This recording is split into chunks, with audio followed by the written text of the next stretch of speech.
Welcome everybody. Not to be redundant, but I am 6am Comics, and this is reviewing my 9-year-old's comics.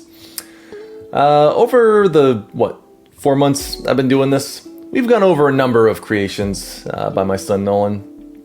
Characters like Super Nolan, the oddly misspelled Scorpion, Dirt Biker, Super Charlie, and tons of others.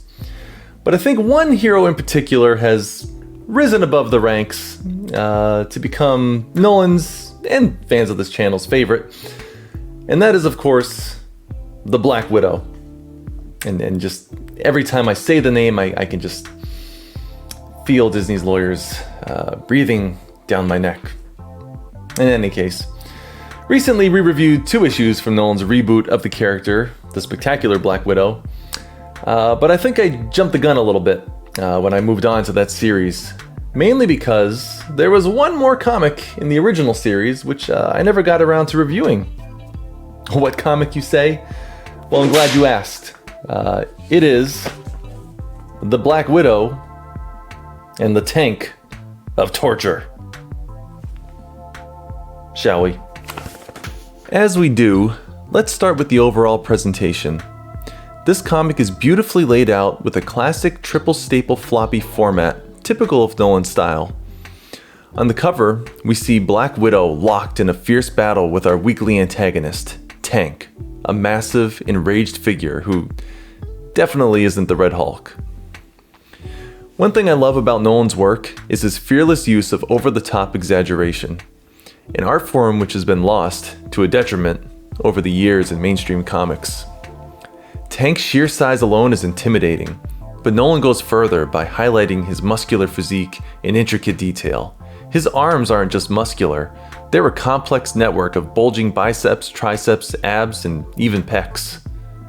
Even his knees are swole, as the kids would say these days. Meanwhile, Black Widow's agility and athleticism are prominently showcased as he elegantly counters Tank's raw power with graceful acrobatics. Looking at the interiors, Nolan takes a departure from previous Black Widow books by utilizing a No. 2 pencil instead of the blue Papermate pen he borrowed from his mother. He claims this was an artistic decision, but I think we all know he lost the pen in that quarantine zone he calls a bedroom. In contrast to issues 1 and 2, this book features significantly more detail and frequent use of sequential action scenes. He gets a lot accomplished with standard black and white storytelling. Also, it seems Nolan has finally accepted the inevitable. He can't avoid firing his big brother and longtime editor Milo, so he's clearly put in a valiant effort to improve his spelling. In my first read-through, I only caught one misspelling. However, I can't help but mention he uses the incorrect homophone for torture. But hey, at least he spelled the wrong word correctly. A win's a win. I'll allow it! Let's move on to the story. We start with Nolan, a train conductor who happens to be incredibly ripped. For reasons unknown, his train derails, sending him plummeting off of a cliff into a nearby power plant, where the train soon follows. Exposed to radioactive materials in the plant, Nolan undergoes a monstrous transformation. Meanwhile, our hero, Black Widow, casually jogs down the street, anticipating trouble, as heroes often do.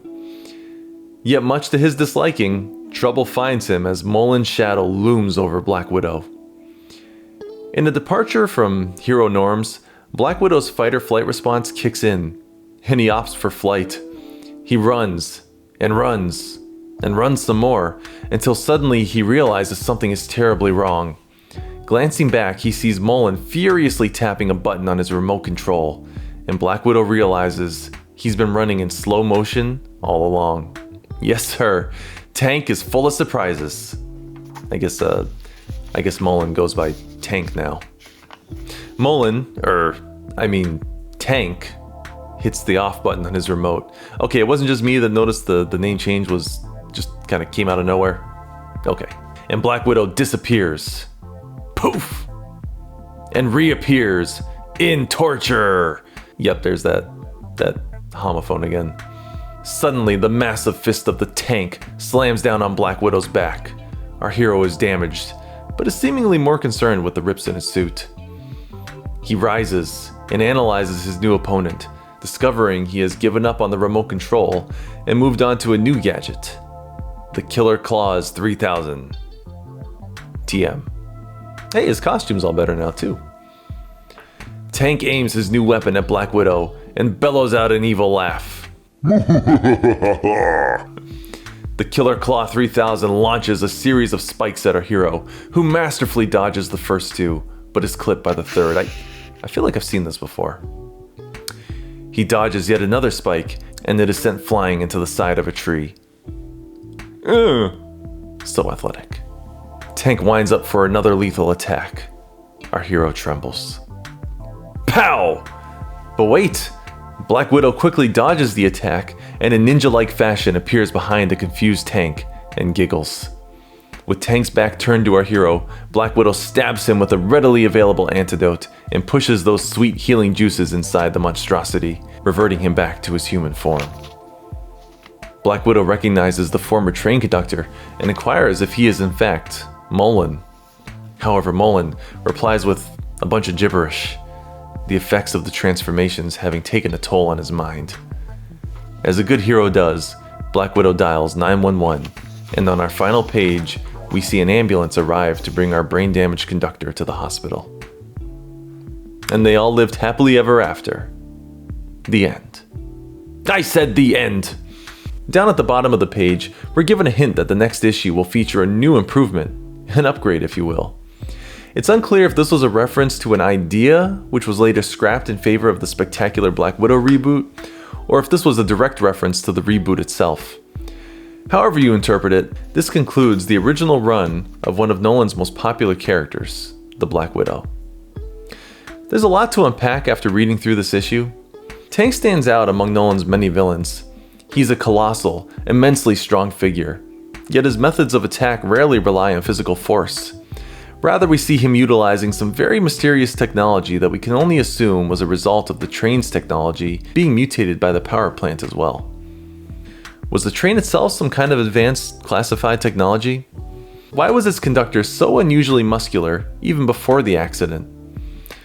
Was he not merely a conductor, but also hired muscle assigned to guard some secret onboard technology? Perhaps this explains why he is unable to speak when reverted back to human form at the end of the book.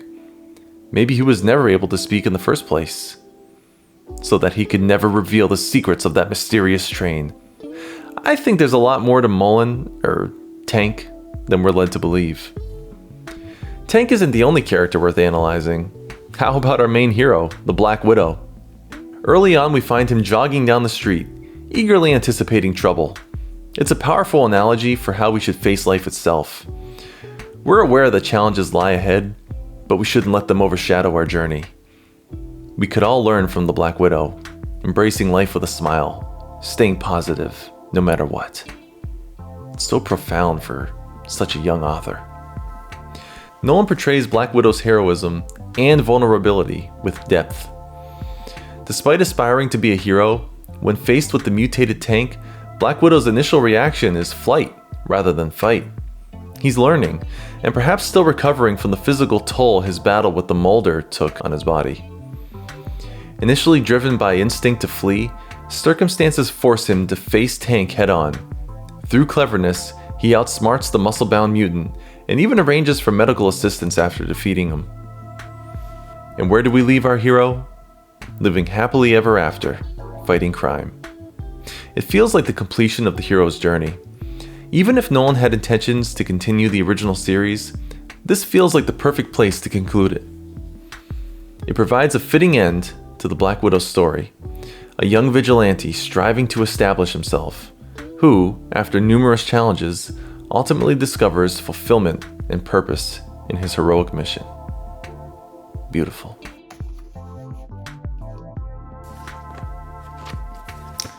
And to my knowledge, this concludes the original run of the Black Widow.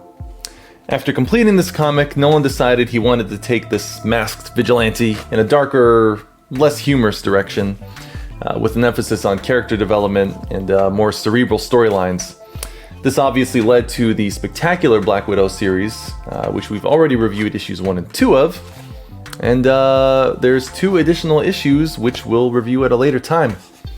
But until then, I'm gonna rate this issue of the Black Widow, I don't know, however many muscles this guy has, whatever that amounts to. I don't know, A+.